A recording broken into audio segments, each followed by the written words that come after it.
ചിലർക്കൊക്കെ വീടുകൾ ഇന്റീരിയർ ചെയ്ത് കുറച്ച് നാൾ കഴിയുമ്പോൾ ഇന്റീരിയർ ചെയ്ത ഒരു അബദ്ധമായിട്ട് തോന്നാം, അല്ലെങ്കിൽ പൈസ നഷ്ടമായിട്ട് തോന്നാം. പിന്നെ നമ്മൾ ആ വീട് അത് വെച്ച് അഡ്ജസ്റ്റ് ചെയ്ത് നമ്മൾ കൊണ്ടുപോകേണ്ട അവസ്ഥകൾ വരാറുണ്ട്.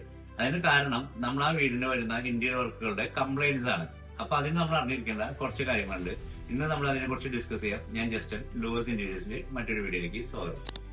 ഒന്നാമത്തെ കാര്യം, നിങ്ങളുടെ മെറ്റീരിയൽ നിങ്ങളുടെ ബഡ്ജറ്റ് അനുസരിച്ച് നിങ്ങൾ മെറ്റീരിയൽ സെലക്ട് ചെയ്യുമ്പോൾ ഓരോ മെറ്റീരിയലും ഏതൊക്കെ ഭാഗത്തേക്കാണ് വേണ്ടത് അതനുസരിച്ചിട്ടുള്ള രീതിയിൽ ഏറ്റവും നല്ല ക്വാളിറ്റിയിലുള്ള മെറ്റീരിയൽ സെലക്ട് ചെയ്യണം.